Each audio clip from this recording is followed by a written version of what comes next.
સોમનાથમાંથી કે જ્યાં દીપડાના વધતા હુમલાથી ફફડાટ ફેલાઈ ગયો છે। જ્યાં અલગ અલગ સ્થળે થયેલા હુમલામાં એકનું મોત થયું છે જ્યારે એક ઘાયલ થયો છે।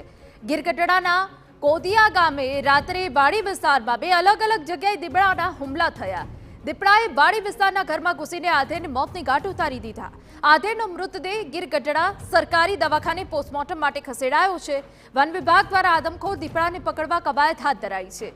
છેલ્લા 5 દિવસમાં ગીર સોમનાથમાં હુમલાની 7 ઘટનામાં 2ના મોત થઈ ગયા છે।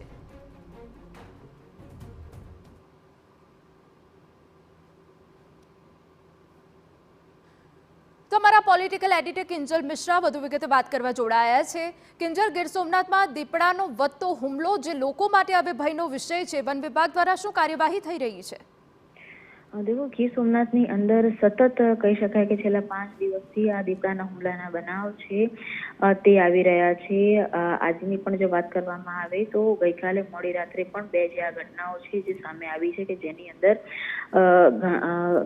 જે ઘાયલ છે તે લોકો પણ ઘાયલ થયેલા છે અને સતત આ પ્રકારની જે ઘટના છે તે બની રહી છે। હાલાકી વન વિભાગ દ્વારા જે તજવીજ છે તે હાથ ધરવામાં આવી છે, પરંતુ હજુ સુધી દીપડાને પકડવામાં સફળતા મળી નથી। પરંતુ વન વિભાગનું માનીએ તો આ એક જ દીપડો છે જે આદમખોર થઈ ગયો છે અને તેના દ્વારા સતત જે હુમલા છે તે થઈ રહ્યા છે। 5 દિવસમાં 7 હુમલાની ઘટના બની છે કે જેની અંદર 2 લોકોના મૃત્યુ થયા છે, જ્યારે 5 લોકો જે કહી શકાય કે ગંભીર હાલતમાં છે। આજ ગઈકાલની જો વાત કરવામાં આવે તો કોદિયા ગામે વાડી વિસ્તારની અંદર 2 અલગ અલગ જગ્યા પર દીપડાએ હુમલો કર્યો છે કે જેની અંદર 44 વર્ષીય વ્યક્તિનું પણ મૃત્યુ થયું છે, જ્યારે અન્ય એક વ્યક્તિ છે તે સારવાર હેઠળ છે।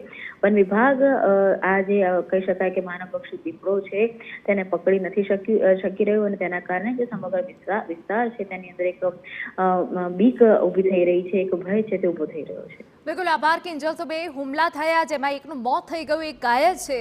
હજુ સુધી આદમખોર દીપડાને પકડવામાં વન વિભાગને સફળતા નથી મળી।